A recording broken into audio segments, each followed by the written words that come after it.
본문 말씀을 함께 읽도록 하겠습니다. 마태복음 1장 23절 말씀입니다. 보라, 처녀가 잉태하여 아들을 낳을 것이요 그의 이름은 임마누엘이라 하리라 하셨으니 이를 번역한즉 하나님이 우리와 함께 계시다 함이라. 아멘.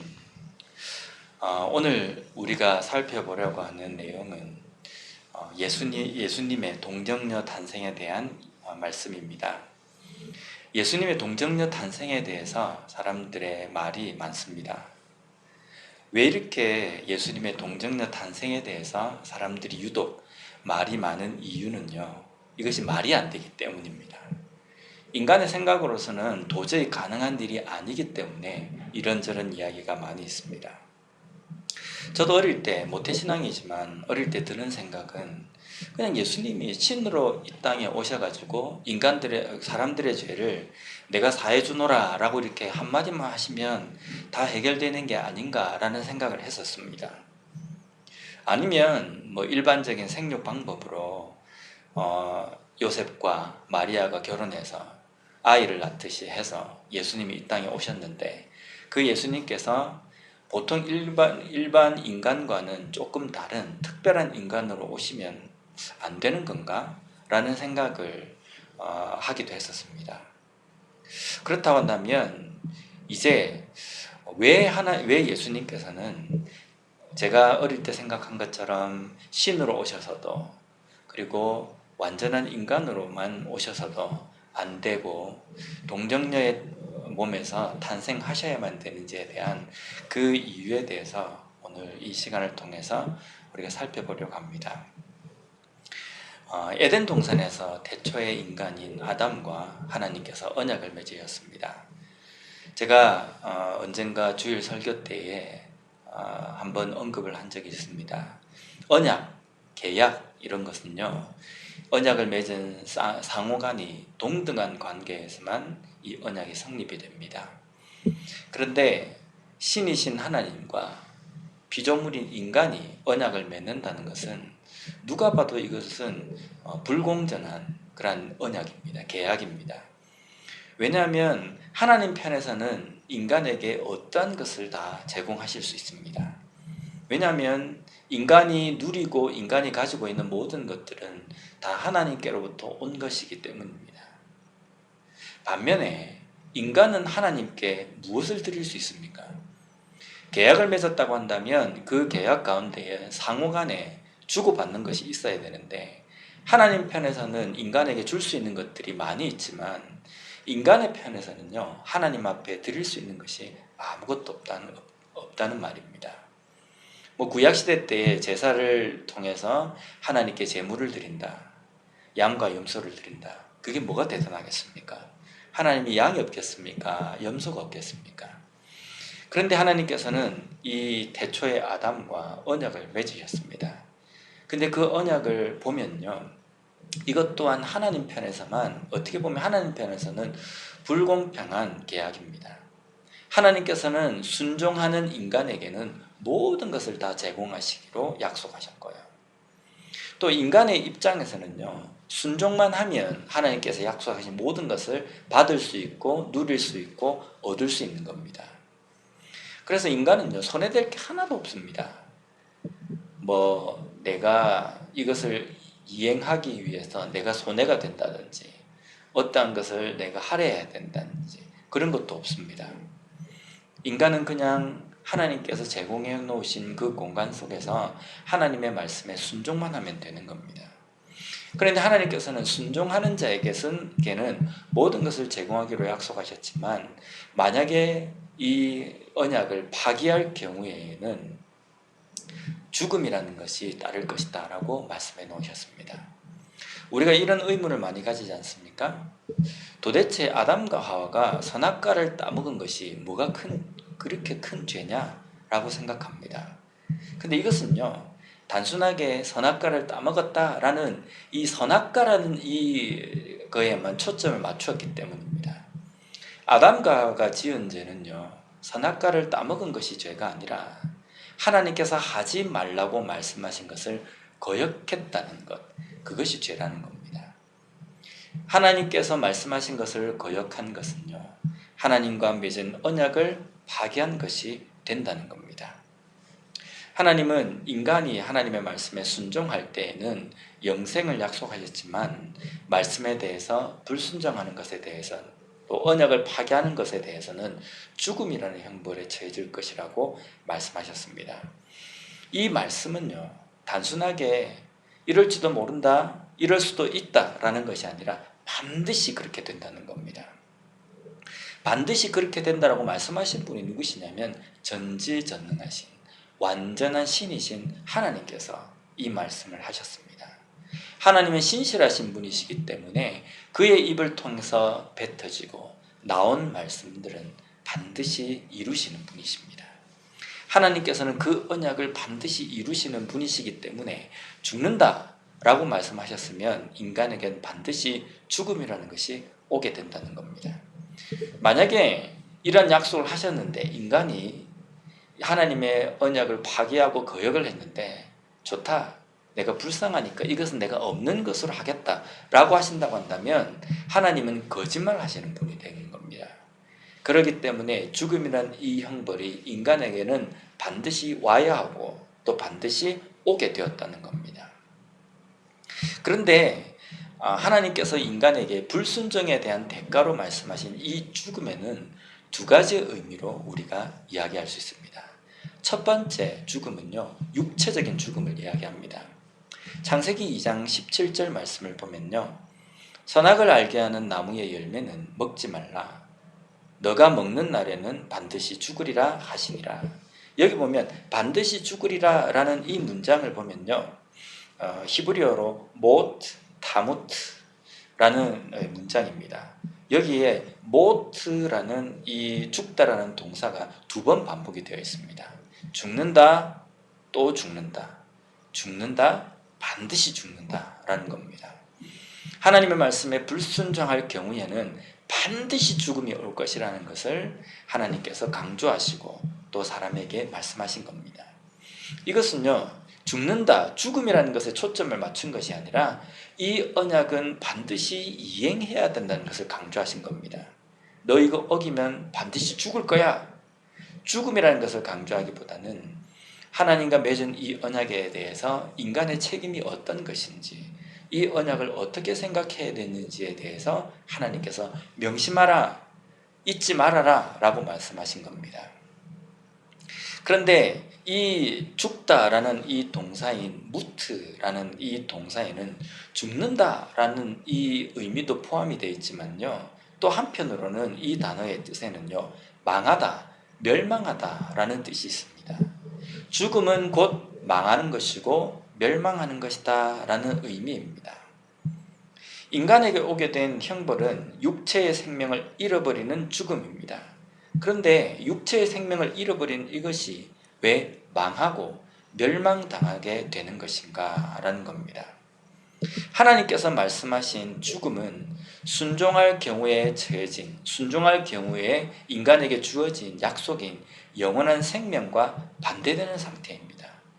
단순히 육신이 그냥 살아있다가 생명력이 없이 죽게 된다라는 이것을 강조하는 것이 아니라, 죽음이라는 것은요, 순종할 경우에 인간에게 약속하신 영원한 생명, 그것과 정반대가 되는 의미입니다.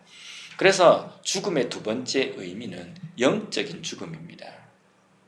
앞에서 제가 말씀드린 것처럼 무트라는 것처럼 망하게 되는 영적인 죽음입니다. 인간에게 어떤 것이 망하는 것입니까? 멸망하는 것입니까? 에덴 동산에서 아담과 하와가 쫓겨나서요, 이제는 열매를 마음껏 먹을 수 없는 것이 망하게 되는 겁니까?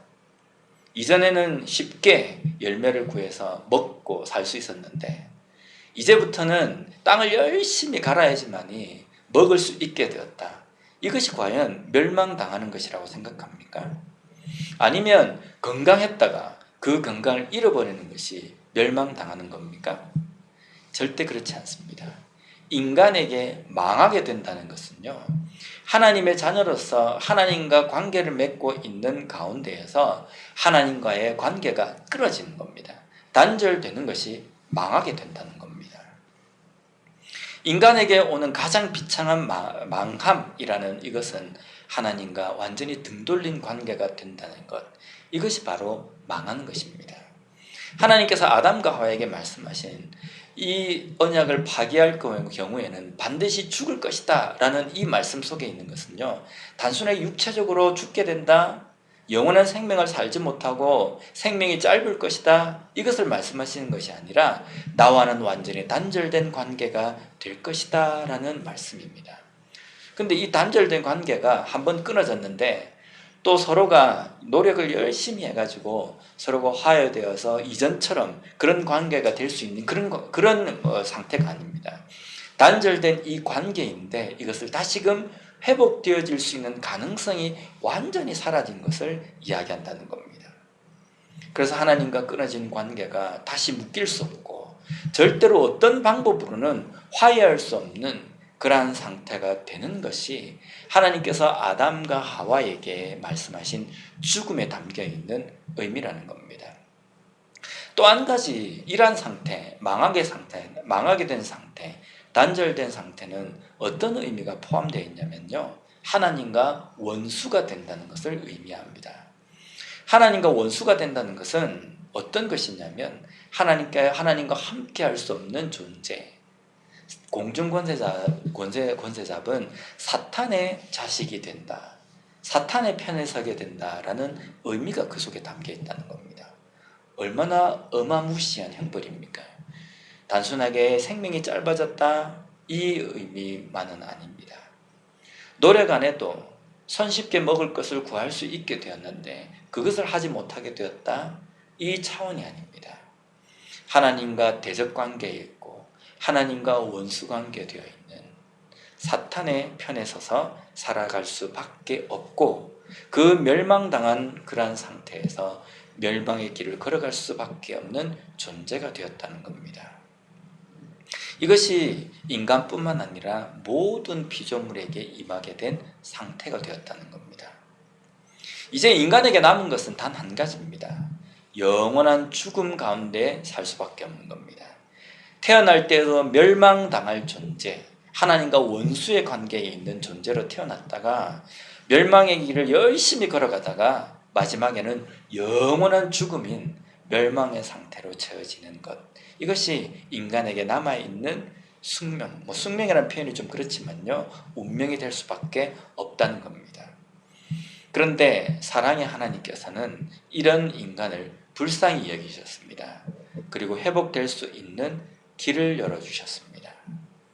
그런데 영원한 사망, 멸망에 처해지는, 불순종에 대한 대가로 영원한 죽음에 처해지는 이 인간을 원래대로 돌려놓기 위해서는요, 죽음이라는 이 대가를 반드시 치른 후에 뭔가가 해결이 된다는 겁니다. 그런데 이미 피조물인 인간에게는요, 이 죽지 않아도 되는 존재가 없어요. 모든 사람들이 다 죽을 수 있는 겁니다. 나도 죽어야 되는 존재가 내가 당신을 위해서 대신 죽어주겠습니다, 있을 수 없는 일입니다. 왜냐하면 나도 죽어야 되는 존재인데 죽어야 되는 존재가 다른 사람을 위해서 죽어준다는 것, 그건 불가능하다는 겁니다. 만약에 인간의 그 죄책을 해결하기 위해서는요, 죽지 않아도 되는 존재가 인간을 대신해서 죽어주면 되는 겁니다. 그런데 피조물 가운데에서는요, 죽지 않아도 되는 존재는 아무도 없다는 겁니다.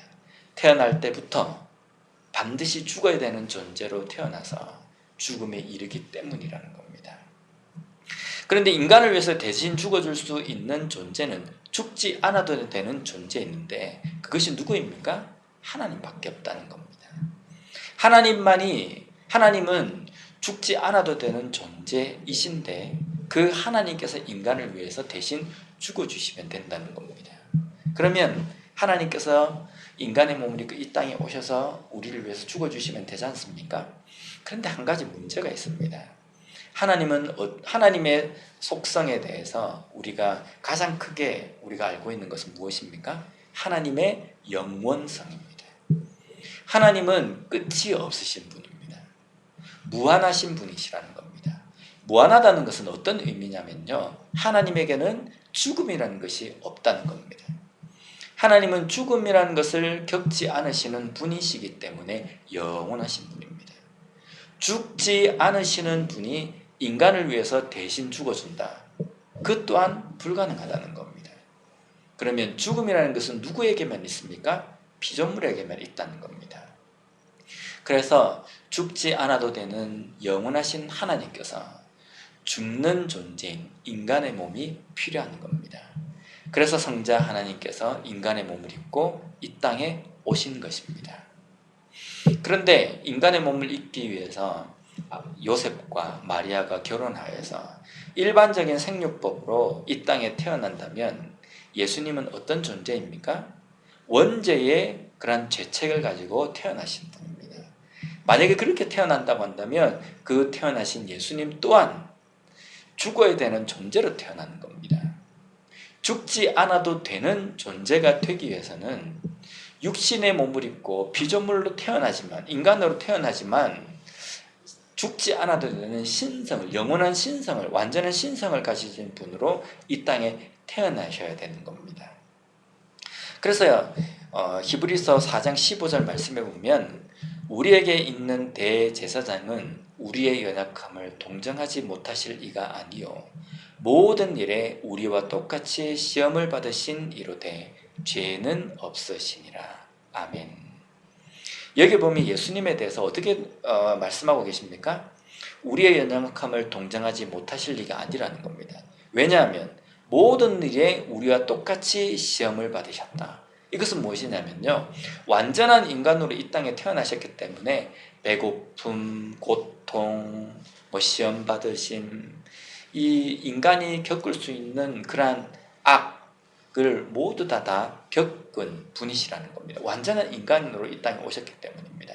그러나 죄는 없으신 완전한 신성을 가지고 이 땅에 오신 분이시라는 겁니다. 반은 인간, 반은 신이 아니라 완전한 인간임과 동시에 완전한 신이신 그러한 분이 이 땅에 오신 예수님이시라는 겁니다. 마태복음 1장 18절 말씀을 보면요, 예수 그리스도의 나심은 이러하니라. 그의 어머니 마리아가 요셉과 약혼하고 동거하기 전에 성령으로 잉태된 것이 나타났더니. 완전한 인간으로 이 땅에 오셨지만 완전한 신성을 가지고 오신 예수님, 어떻게 이런 일이 가능할 수 있느냐라는 것에 대해서 마태복음 1장 18절에는 성령으로 잉태되었다, 성령으로 인하여서 일어났다라고 말씀합니다. 이 성령으로라는 이 부분에 해당되는 헬라어 원어는요, 에크푸뉴마토스 하기우라고 이렇게 이야기합니다. 이것은 성령으로 말미암아라는 겁니다. 이 땅에서 일어나는 일들 속에서 우리는 우리의 생각 속에서 이렇게 나눕니다. 우리의 능력으로 가능한 일, 우리의 능력으로 가능하지 않는 일, 이렇게 나누지 않습니까? 내가 아침에 일어나서 밥을 먹는 것, 우리의 힘으로 가능합니까? 그렇지 않습니까? 가능하다고 생각합니다. 지구가 도는 것, 천재지변 이런 것에 대해서는 우리가 어떻게 합니까? 우리의 힘으로는 불가능한 일이라고 이렇게 나눕니다. 그런데 자세히 보면요, 우리가 아침에 일어나서 아무렇지도 않게 숟가락을 들고 밥을 먹는 것 또한 우리의 힘으로는 불가능한 일입니다.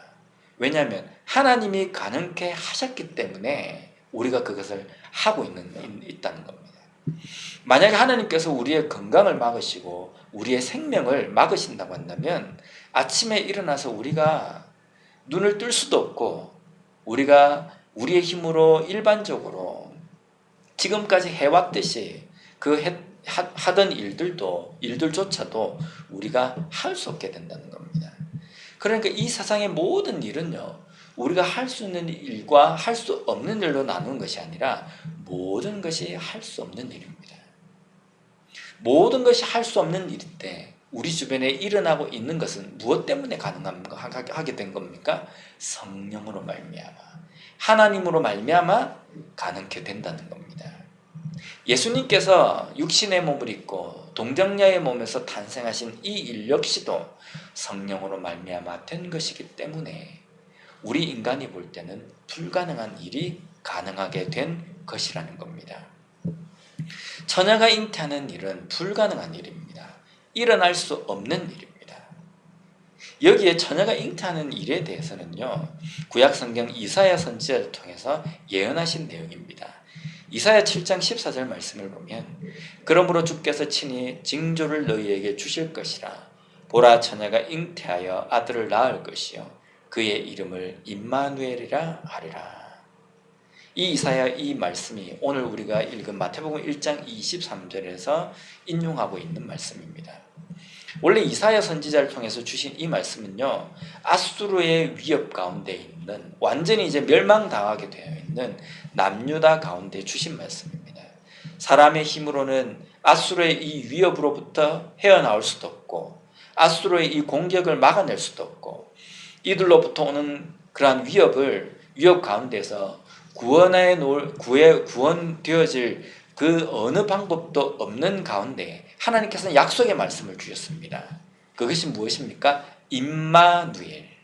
하나님께서 함께 하시기 때문에 이 어려운 가운데에서 구원될 것이라는 겁니다.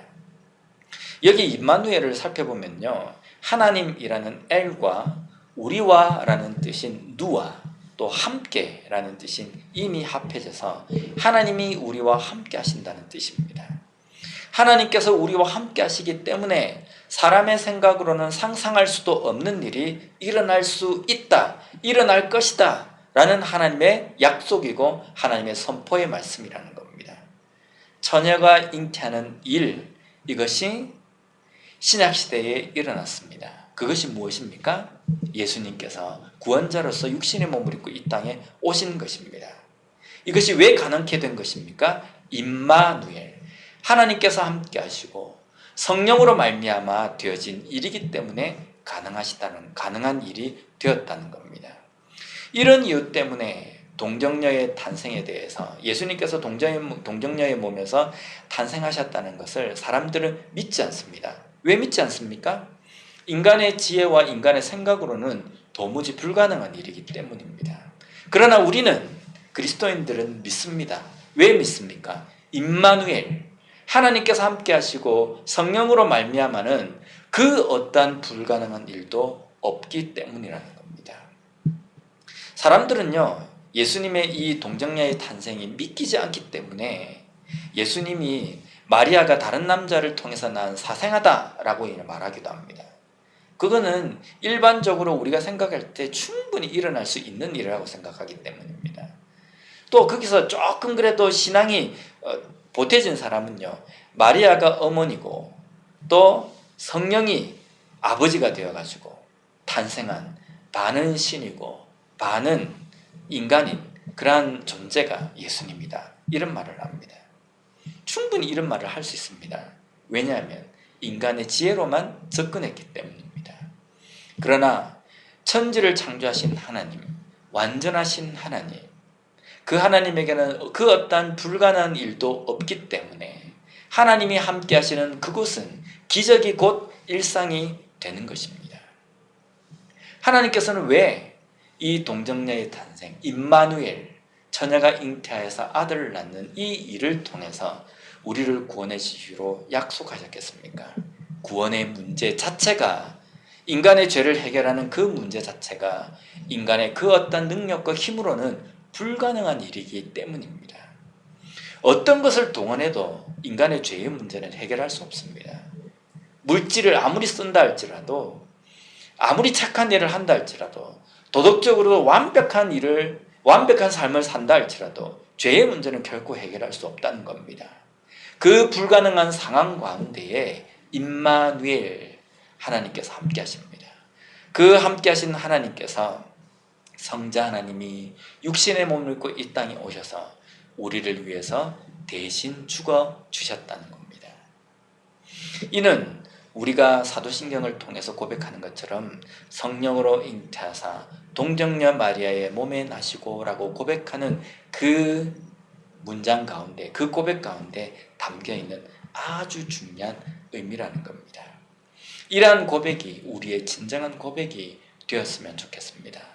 단순하게 신비한 일이 일어났다, 이것이 아니라요, 우리를 위해서 하나님께서 얼마나 큰 계획을 세우셨고 얼마나 큰 일을 행하셨으며 임마누엘 하나님께서 우리의 삶 속에 불가능함, 영원한 멸망 가운데 처해져서 어떠한 가능성도 없고 그 문제를 해결할 수 있는 일말의 희망도 없는 우리들에게 예수 그리스도를 보내심으로 말미암아 우리를 구원해 주신 그 기적의 은혜가 얼마나 큰지를 믿는다는 것이 바로 이 고백 속에 담겨 있다는 것을 우리가 깨닫고, 그로 인하여서 우리가 하나님과 화목하게 된 관계가 되었다는 것을 믿고 임마누엘 하나님께 온전한 고백을 드리며 나아갈 수 있는 우리 모두가 되었으면 좋겠습니다.